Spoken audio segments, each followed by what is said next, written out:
What's up? It's me, ADRI.V, the go-getter, and I want to welcome you to the G Code podcast. You see, this is a place you go to get the pretty, the ugly, and the grind to success. There's always a story to be told, and everything that glitter ain't gold. So understand this. There is no need for the cheat code when you got the G Code. So get your notebooks and pens ready. It's time for us to get into it. Welcome to the G Code.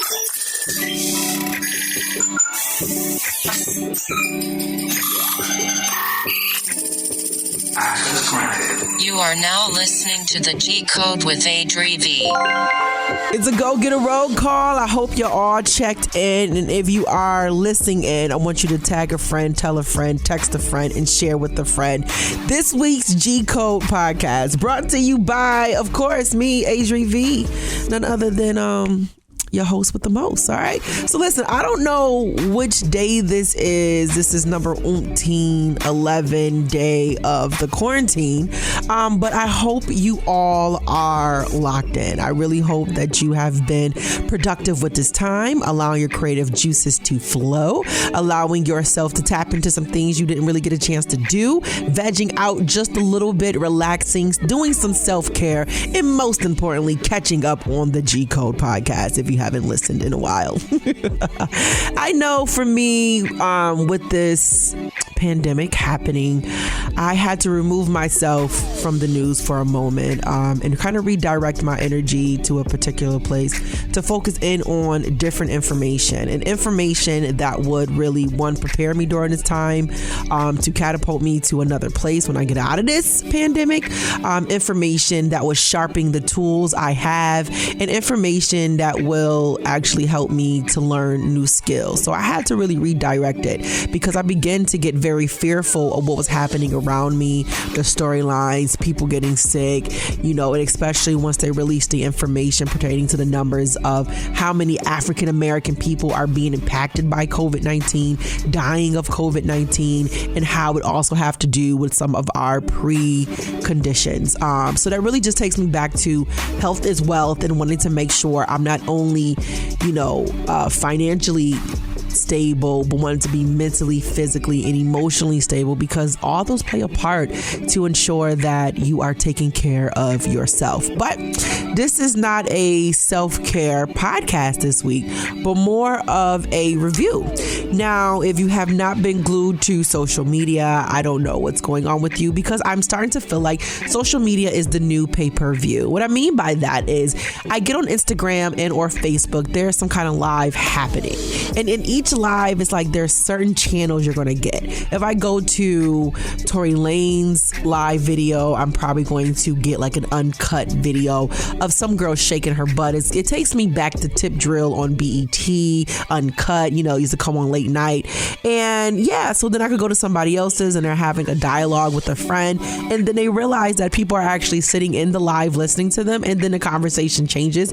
And what I normally do is when I get into somebody live and who has like 20 or less people in it, and that means they can really see me and acknowledge my comments, I leave a comment that's like pertaining to their backgrounds. Like, oh, your house is really nice, or I like that tree, or I like your t-shirt, like something that's very interesting. And I thought it was so funny because someone seen it. It's like, oh, it's the radio lady. I was like, did you say radio lady like I'm older or something? I don't know. It took me back just a moment. But also I had to talk about how I spent my birthday during this quarantine. I had a marvelous birthday. I turned 33, and I feel weird kind of saying that because for a moment I was really in this place of like, I don't want to discuss age anymore. I'm getting old. I haven't hit certain benchmarks in my life that I wanted to hit. My life kind of have flipped and shifted and flipped upside down. And I got a story about how I became this go-getter that I am today. Prince of Bel-Air. You get it? Okay. All right. Bringing it back. So for my birthday, I was very upset because I planned to be, and if you hear me and I'm kind of nasal, it's because I have a cold. It's not COVID. My nose is running, and I think more so my allergies are kicking in, not a cold. But I had an amazing birthday. I had a cake made by Mr. Nixon, who is a gentleman who used to make these amazing cakes back in the day. And his daughter is one of my, I would say like a mentor to me when I was in high school. And she made sure he made a cake for me, and it really made my day. I had a seafood boil and surf and turf, and I made it, y'all. So I'm coming out of this cooking things I ain't never cooked before. Like, I'm ready to be somebody's wife again. Yes, I'm getting ready. You got to prepare your table and prepare yourself for the things that you desire. You feel me? So this time is really a preparation time. And that's like what I have deemed it. It's kind of like the slingshot effect, where you pull things back in order to catapult it forward. And I feel like that is what's happening for me in this pandemic. And so had a great birthday, and it just really, and I went live DJing on Facebook. Super proud of myself. And my tagline is, I'm not a DJ. I just like to play music, because I'm really not there. I can't mix. I can like scratch. I'm not great at blending just yet, but I built up enough nerve in that day. I think it was the liquid courage of wine that really pushed me to do so, but I did it. So that's what's been going on with me. But I wanted to speak more so about social media. So if you haven't been paying attention to social media for a moment, on Saturday, right before Easter, everybody was talking about the Clark sisters. And if you don't know who the Clark sisters are, they are the phenomenal ladies of gospel who gives life to every song. They are prolific, Grammy award-winning, nominated artists. And recently, Lifetime put together a biopic of the Clark sisters, the ladies of, what was the line? Darn it, I'm forgetting just that quick. Lord have mercy. They are, yes, there you go, the first ladies of gospel, the Clark sisters biopic. Now, if you know anything about Lifetime, when they do people biopics, normally it is terrible. It is disgusting. It is like the actors are terrible. The acting is terrible, and the depiction of the story is just all around terrible. So when they said they were coming out to do this, I was slightly concerned, because I'm like, yo, this is the Clark sisters. Y'all done butchered so many other biopics. Like, oh my God. Like, I think God is going to strike you down if you don't get this right. But then when they released that the executive producers was Queen Latifah, Missy Elliott, Mary J. Blige, I knew that we were going to make sure that this biopic was going to be right. Okay. Like righteous, correct, and making sure that we did it justice. And I must say that in my opinion, the biopic absolutely was done justice. Now, if you are not familiar with the Clark sisters, I need you to look them up. They consist of Karen Clark Sheard, Dorinda Clark Cole, Twinkie Clark, Jackie Clark Chisholm, and once upon a time, Denise Clark was a sister who was a part of the group. But in the movie, you will see that she removed herself from the group and then came back during the funeral. And I don't want to get into telling the story. And the purpose of me discussing it today, ooh, please forgive me, guys. Ooh.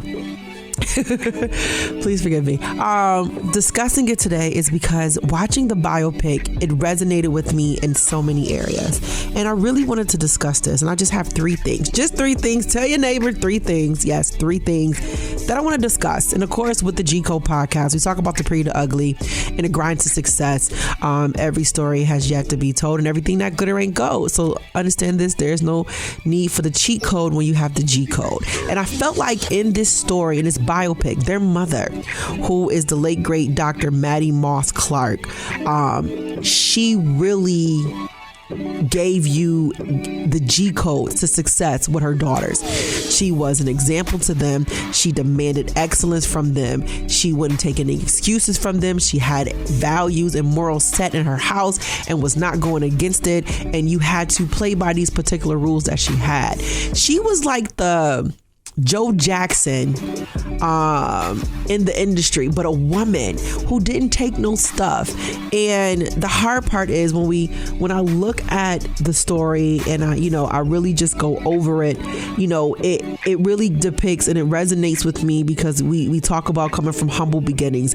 We talking about having to navigate and overcome physical abuse, having to navigate and overcome someone trying to downplay you as a woman and tell you, either you're not good enough or that you are only good for this. And I'll get into details about that. And just so many times that even in the church, how women are not looked at as equal as men in a sense of being able to position themselves in the church. And particularly with this one, they were talking about the Church of God in Christ. In the story, of course, there are some things that are, exaggerated, could have been just words that were just put in there to kind of gain a storyline. But being able to see the storyline of the late great Dr. Maddie Moss Clark was a woman who I believe I am, a woman who has a dream, who has a goal, and it's going to stop at nothing to go get it. And in this, there are a few things that I noticed with this woman that I took away. And it's just 3 things that I really want to focus in on this particular podcast that resonated with me. And one of them was, do not allow your ambition to be shunned by someone who do not see it as good. There was a part in the movie when she was upstairs talking to her husband, and he was a pastor at the time, and he later became a bishop. And so in this scene, they're in the bedroom, and he's sharing with her, about his frustrations with her schedule, how she's spending so much time with the girls, and she's constantly traveling, right? And for her positioning in the church, she had to travel to go and teach other choirs, to do workshops, and she would bring her daughter along with her to play the organ for her.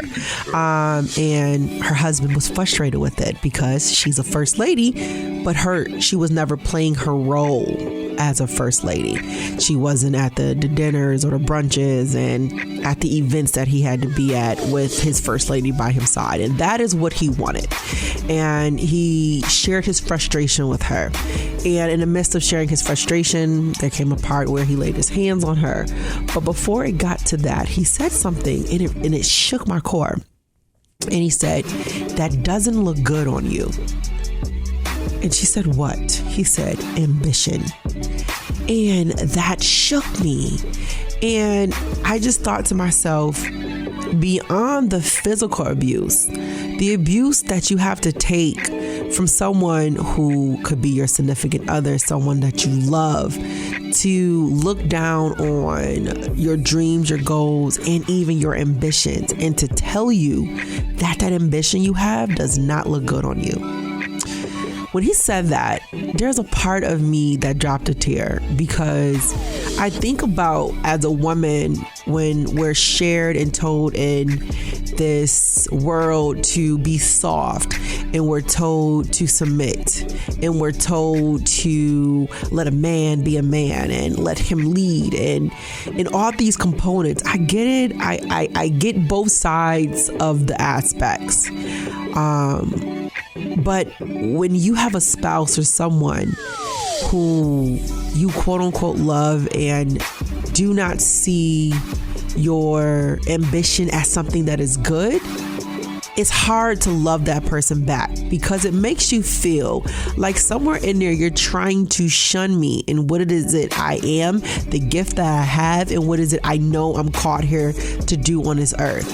And then later in the movie, if you have yet to see it, she confronts her ex, because she later divorces her husband, and she stands up to let them know how she feel. And that was a moment for me that I took pride in, because so many times you can just, yes sir, listen, obey, and not necessarily speak your piece, because sometimes you haven't built up the confidence to speak on the fact that I enjoy my ambition. I love what I do. I am confident confident in what I do, and I appreciate the fact that I'm doing it. And if you can't acknowledge it, then something is wrong with your eyes. And that's pretty much what she said. I kind of just gave my own interpretation, but that was one aspect of the movie that really struck me, and that I wanted to discuss. That so many times as women, and I'm speaking to my ladies, and I'm speaking to my men, because men, you can be with a woman who do not see the greatness in you, who do not support you in your dreams and your goals, and may not also push you to that place.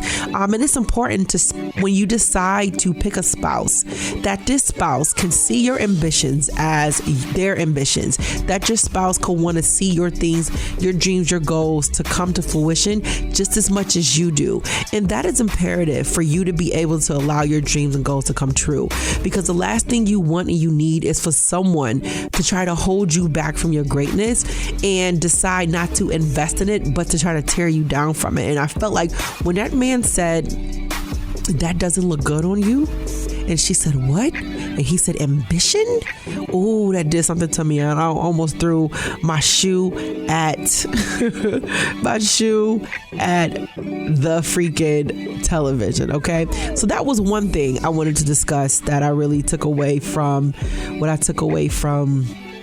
the movie. The second thing is having someone who can see the greatness in you and are relentless to pull it out. This mother, similar to the Joe Jackson stories, and she was not as crazy as Joe Jackson, but she demanded that these ladies showed up and gave excellence, and anything less was unacceptable. And so many times I remember, growing up and having family members, mentors, to demand for me to do things over, to demand for me to step up in a certain kind of way, to demand for me to do things how they know I can. And I will get frustrated with them picking on me. And I used to think they were picking on me, right? And just always being hard on me. But the thing is, they seen something in me before I seen it. So they were pulling at the thing that was in me because they were demanding for it to come out, because they knew if it comes out, that's the greatness that's going to take me to where I want to go. And that was the same thing that this mother did with her daughters. She took her daughters and she woke them up in the morning, taught them 3-part harmony, pushed the vocal cords to the extreme, pushed them to be excellent, to show up and to show out, to give their all, and she wouldn't accept it. Okay, if you singing for the Lord, you're going to sing for the Lord. You're going to uplift somebody. You're going to believe what you're saying. And if you watch those videos and you play it back and you hear the testimonies of her daughters speaking about their mother, you can tell that she did it not only because she seen something great in her daughters and she had dreams and goals for her kids, but she knew that they can do it. And knowing that they can do it and believing in them was one part of the battle. But then getting them to show up and to pull it all out of them was another part of the battle. So my second part to you is that if you have somebody in your life who is willing to go the extra mile to pull your greatness out of you, do not combat them. Do not go against them. No, they're not picking on you. No, they're not just being hard on you. No, they're not just being mean. No, they're not just being malicious. Whatever it is, you take it as they are trying to pull out of you the greatness that they see in you. I was one who used to feel that kind of way when my mentor used to be on me or when my mother would be on me. And I just like, you're just so mean. And it's like, no, they're not being mean. They're trying to get you to see the greatness in you. So I want to encourage you to not push those people away from you that come into your life that will not just yes ma'am you, that will not just, allow you to just deal with the status quo, but will challenge you, that will push you to the limit, that will say, hey, have you tried it this way? That will encourage you to keep going, but to go all the way and to go hard. Do not discount those people in your life and do not remove them or push them away, because these are the people that you need, that will be the thorn in your side, the people that will piss you the hell off, to push you to do something so that you can just say, hey, I proved you wrong. And all along they played you, because that's exactly what they were trying to get you to do anyway. Ask me how I know, because I have had people in my life to do me like that. But I redirected the information that they were giving me and the emotions that they had towards me, and I looked at it from a place of being mean and angry versus constructive criticism and them just wanting the best for me. Now that I know, I choose to do better. I choose to respond from love. I choose to respond from a positive place and see the cup as half full and not half empty, and not allowing the fact that what they did pissed me off, but it was a necessary push. I need you to acknowledge and be thankful for the thorns in your side. And although this mother was mean and these girls felt like she just want them to do this because it's her dreams or whatever a case it was, she just knew that they can be great, and she was pulling the greatness out of them. And then when you look at the story and see where some of the ladies end up or things happen to them when they didn't necessarily listen to their mama, yeah, you know why. And that's another thing. Part 2.1, okay? Listen to the people that are in your life for sound wisdom. My mother has told me many times about things. I'm like, Mom, I'm doing my own thing. Then I come back and I'm like, dang, my mama really told me right. So when they sharing, people who have wisdom, people who are in your life, like the doctor, late great Maddie Moss Clark, take what they're saying and just let it marinate for a moment. Let it just simmer in your spirit for you to be able to pick out, okay, what do I see? What do they see? How do I see this with them? Or how was their perspective on that?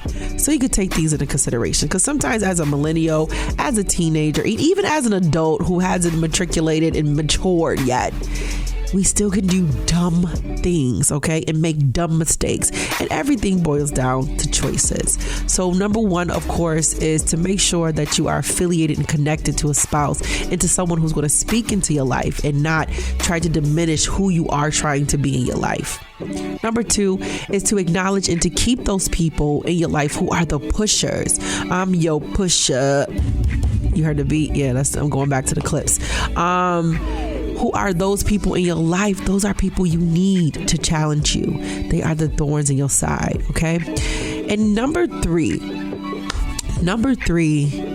is something that I am digging my heels in more and more and more, is that family over everything. These ladies are sisters, and no matter what ups and downs you will have, okay, with your family, at the end of the day, we bleed the same blood. And there's sometimes people can say, there are some people who may be family, and I don't bang with them for whatever reason. Yes, but I will say this: however you choose to define family being people that you are born with or family that you choose, love on these people and appreciate them, and make sure you got their backs. When I looked at the story and then I look at how they have grown and the women that they are now, I never knew that it was an additional sister, a Denise Clark. I never knew nothing about her because I just acknowledged the Clark sisters for who they showed up as musically, when they showed up in different concerts, and me never dating back and going back into their archives. I just listened to, the songs that I hear in church, I add to my playlist with them, but never really digging into their history. So this biopic really got me into learning about them and wanting to know more about them. And what I love most was that Kiki Sheard played her mother, and I know Kiki Sheard because of course we almost the same age, and which then pushes me to want to learn more about her mama, because what's in the cake is in the crumb, and of course she could sing great because her mama could sing great. But as I get back to family, their family had their ups and downs. Things were happening individually, and sometimes as a family member, you will veer off, things will happen. We get into these things of I don't want to discuss what's going on in my own household, because even within your family, you build your own families. And things could get blurred, and I feel like when Niecy left the group, there was somewhat of a grudge, it seemed like, because when she showed up at the mother's funeral, the depiction, or this was embellished, that she wasn't quite welcome, and then they kind of got into a fight at the end, and it just made me sad because I'm just like, man, it's so important that as family members that we have to stick together. We can have, differences of opinion. We can have issues, but somewhere we have to figure out how to immediately get back on track to learn to forgive and to move forward. As I look at our current day of having to deal with the pandemic and people losing their lives left and right, it's hard to want to hold a grudge. Like, I cannot hold a grudge anymore. I'm at a place in my life where I want to quickly release anger. I want to quickly release holding a grudge. And I don't want to have anger in my heart towards anybody because, one, I'm trying to get into the gates. Secondly, that holds you back from growing. And so as family members, whether you are family that you're born with in the same blood or family that you choose, and even with friendship, it's imperative that we learn to love each other more. I think it was one of the quotes in there when she said to one of the sisters that you're so hard to love. And she said, you guys are never hard to love. You're my sisters. And as I look at love, I have created a new way of looking at love to where I'm telling people I don't even know, like, oh, I love you, because sometimes people need to hear that. And it's imperative that we do love everybody. And I am getting to the place of wanting to love someone with a deep love, like an agape love, that I love you on a whole nother level, right? And that's how I feel now when it comes to us having to deal with family members. Life is so short. You don't want the last day with them to be the last time you can tell them. And so I want to encourage you to give the people in your life their flowers while they are still living. I want to encourage you to release the grudges that you may have with people, the anger that you may have with people, the disappointment that you may have with people. Because similar to the storylines as I was looking at the Clark sisters, everybody individually was dealing with their own issues that we wasn't even aware of. One of the sisters wanted to commit suicide. The other sister, had to go through physical health issues. The other sister had a mental breakdown. Another sister was mad because she felt like she was getting the short end of the stick. And you never know how people internalize issues, internalize certain circumstances and situations, and looking at things from a different perspective. And so many times we can look at it only from our point of view, only from our lens, from our POV, and not look at it from somebody else's, and then be upset because there's a break in communication, there's a miscommunication, there's not an understanding. And so if we decide to come to the table knowing that first and foremost, I love you, I have an agape love for you, you're my family or you're my friend, and so whatever this issue is, I want to get through it with you and figure out how do we deal and move forward from here. And be able to understand that it's FOE, family over everything, friends over everything, and being able to cherish those relationships. And as I look at where they are now as sisters, they're still on the stage performing. They're still having fun with each other, joking and laughing, telling these stories.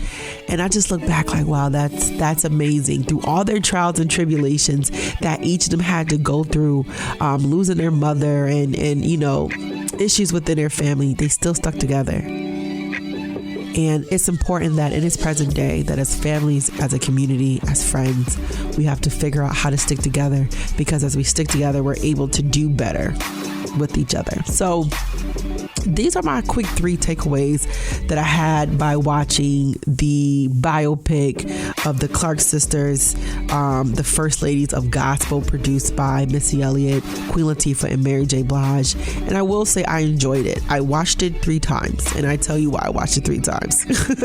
I got a chance to see the ending, so I only got a chance to see bits and pieces one day. Then the next day I went back and watched it from the beginning up to the part up into one part, but I missed like some parts in between. Then I had to watch it again from the very beginning to the very ending. And each time those particular areas really just blared out to me, because their story was just so prolific, just speaking about the plight of the Black woman in the church, being more visible, womanhood in the Black church, womanhood period, having to be she was married, I was married, and having to get a divorce, and how you have to deal feel and internalize having a divorce, and dealing with that as a woman and figuring out how then do you get back into society. And then she was a single mother at that. How are you going to deal with your children? How do you carry yourself? And then being alone in a house at times when all her girls were getting married and moving on and moving out. And I can only imagine the different things, and still being a woman of dignity and carrying herself in such a way and demanding still that her daughters, okay, her daughters still show up with a skirt on. You can't wear pants in my house. It was just such a beautiful biopic that it really had me looking at things in so many different ways.